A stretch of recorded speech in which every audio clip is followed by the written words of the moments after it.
Alright, so one easy method of finding a good area to dig a Dakota fire is basically just getting a large stick. You can sharpen one end. I'm just going to try it without it. And basically just stab it into the ground to see if the ground is soft. You don't want to start digging, you're about 6 inches down, and all of a sudden you notice there's a rock there. So if you can just stab it into the ground. Now see, this ground is fairly hard. Let me try the other side, it's a little more sturdier. It doesn't help, I got a tree right above me. Yeah, see, so there's a rock there. So I don't want to dig there.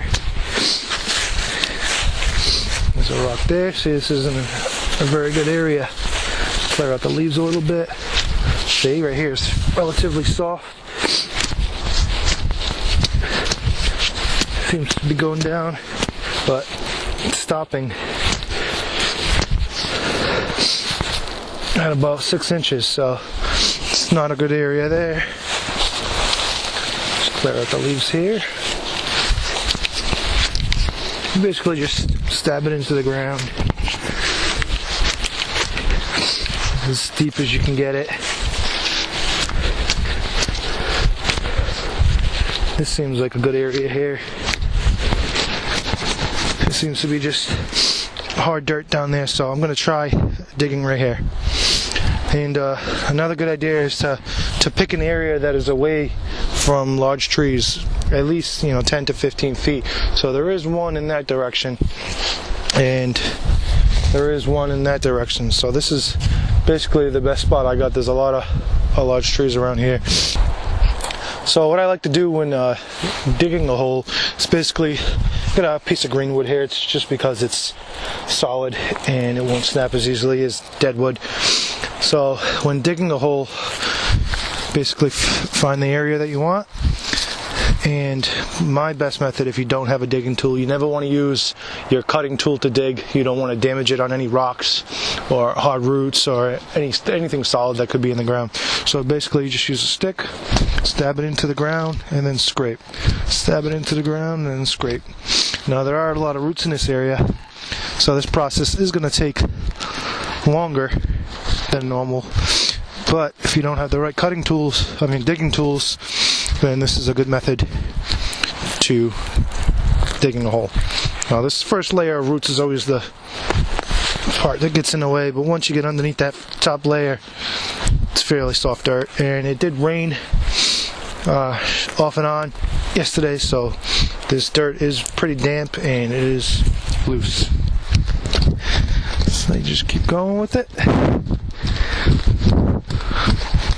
Now there are a lot of roots in here, so once I soften up the dirt, just scoop it out with your hands, and then I'm just going to use my knife to cut all the small roots out of the way. And you can even pull it up, but I don't want to damage this part of the hole, so just hold it tight so it's easy to slice, and there you go. Alright, so I'm digging here and I stumbled upon this rock. Now I'm not exactly sure how big it is, but an easy way to get the rocks out of the ground is basically just get a stick and place it off to the side of the hole, and you want to use this as leverage and just bend it up. Now, it's a lot easier than sticking your hands in there and digging underneath there, so you just use the stick as leverage, shift it around, stab it underneath, and then there you go, pry it right out. You can use that too to snap roots if you don't have a cutting tool, and voila. There's another large rock right down in there right here, which I don't even know how big it is, but it is moving a little bit. And I just have a solid piece of green wood here, and I'm just going to wedge it underneath. And then you want to make a T pattern. You don't want it off to the side here, because if you push down, it could slip out from underneath the rock, or it could slide down and you could possibly injure yourself or your hands, or even have the stick fly up or put some dirt in your eye or anything of that nature. So you kind of want to keep it at a T pattern, and then just jiggle it. Now the rock is moving a little bit, so I'm just going to wiggle it a little bit, change the angle, dig down a little more, wiggle it a little bit, and keep doing that around just to loosen it up, and then eventually it'll be set free and I'll be able to take it out. So another method of digging that I'm using here is you just got the stick, preferably the top part to be nice and flat, and you just grab a rock, place it in the area you want to dig, and just bang it in. Now this is a little louder than just stabbing it into the ground and digging, but not that much louder. And it's a lot more easier, and it gets a lot deeper, a lot quicker. So just go on, keep going around. Now, you don't want to hold your hand here and keep smashing, because eventually you might slip and smash your hand. So once the stick is in there firm, just smash. Just use a rock to hit it from the top.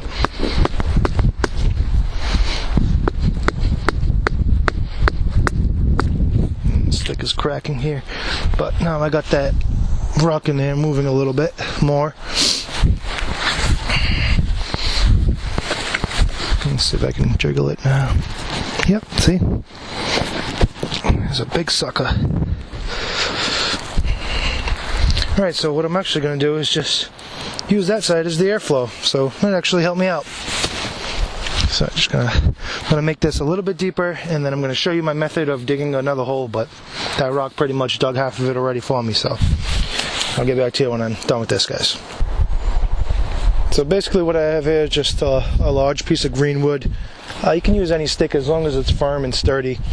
And the method I'm going to use to create the second hole is very simple, and it's going to be a lot easier than digging another hole like I just did. And that took a long process because there were a lot of rocks in the way, but I actually got lucky. One of the rocks created part of the hole for me already. So it's pulled it out, and it's about almost the length of my hand, so that's actually really good. Now what I'm going to do is just dig it down deeper, and I want to have the airflow come from the bottom of the fire and then up. So now, let me turn the camera a little bit here. So basically, once I know where that hole is, want it about, a foot, it really doesn't matter. Personally, I don't think it matters. So I'm going to start right here. Now this is a very silent method to digging a hole, and it's very useful for creating a second hole. So basically, just push the stick in the dirt and just stab it. You can see it's very quiet. Now you want to angle it properly because you want the hole to end up at the bottom of the first hole that you dug. So just stab it in, and it's already through. Let me show you guys down in there. You can't see it that well. But once that's dug, I can see it popping out that side, and you just want to shimmy it around a little bit, twist it. Now you can use a larger stick if you want, but personally I don't think this hole is big enough. You just need oxygen to be able to get down in there. It doesn't have to be a large hole. I'm only making a small fire here, so and you just want to twist it around a little bit, make sure, and then pull it out. Alright, so I collected all my sticks that I need in tinder, and on the way in I found this old mason jar. It says Atlas Strong Shoulders Mason. So it's just a really old mason jar. It even has a metal lid, so I'm just going to use this to process all my tinder in and try to start the fire inside this. It was a little wet. I just dried it off with my shirt. So I got a bunch of birch bark here that I'm going to process. Let me turn you into this direction over here. So I got a bunch of birch bark over here that I'm going to break down into really fine fibers. I have some cotton-like material here that I collected, and some really dead leaves, and I have this mushroom. I'm not exactly sure if it's going to work, but I just collected it to, And then I have really fine sticks here. And then I have a little bit larger here, and then inside here I have, on the outside layer, I have pencil-sized sticks, and then on the inside layer I have really thin sticks like these here.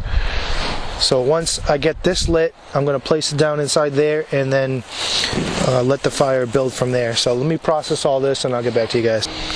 Alright, so basically what I did is I basically just crushed up all the birch bark, and then I took this and I just crushed it up in my hand and got all the dust that was in my hand and stuck it inside there, basically just like this. So you can probably see some of the dust falling off. So I kind of just crinkle it up in my hand, and then all these little fibers are just sprinkle right on top, and that's probably what I'm going to light right in the beginning. Now, once this gets lit, you want to be prepared, so you want to have everything that you're going to use to keep that fire going. So I have this, I'm going to throw this on top, and then I'm going to put the sticks on top, and then if I need to, I have more birch bark off to the side here that I'm going to use, and then I have some sticks underneath there, and I have some off to the side here. Here, let's try it like this. There it goes. Be very patient. Work with the fire. Now, just because it's lit doesn't mean it's going to stay lit.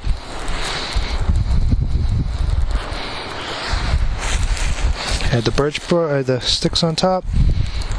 Now see if I can dump this in the fire there.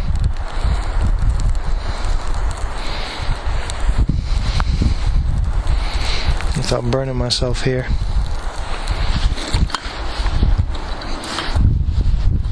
There it goes. Now you can see how much it shot up as soon as it got down in there because of the oxygen flow. Now, actually, I forgot to cut all the roots, so it is going to smoke up. You'll see it on the outside here. Now, once that fire is lit down in there, what I like to do is just gently pull the twigs into a teepee fashion so the flame is hitting the twigs. Just like that. And if it starts to die down, you could throw some of that extra birch bark that I have. Just sprinkle it in there. Now the reason I use birch bark is because there's oil in it, and the oil inside of it is actually very flammable, and it's a great accelerant. Now I'm going to let this go a little bit. Now the key thing to a fire for me is basically oxygen flow, of course, and you never want to add fuel to the fire unless the flame is above the area that you're going to add the fuel. One thing I would do is I would create a reflector right here and build my shelter in this direction behind me over here. So this way the heat, the oxygen flow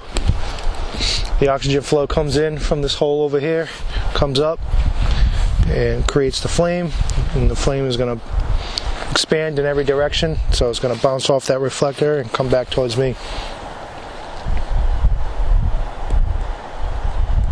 Another thing you can do at night after you're done cooking or done using the fire to heat yourself is basically cover that area with dirt and sleep on top of that. It's going to be kind of like a heated bed. But you want to be very careful because it could get extremely hot and the fire could actually still stay lit underground. It could still smolder. So that's about it. So that's it, guys. If you'd like to see the first video I made, it's on my learning experience. This is my second attempt, so I made another video. Please subscribe. It's a private video. You can only see it if you're subscribed. It's under the category Learning Curves.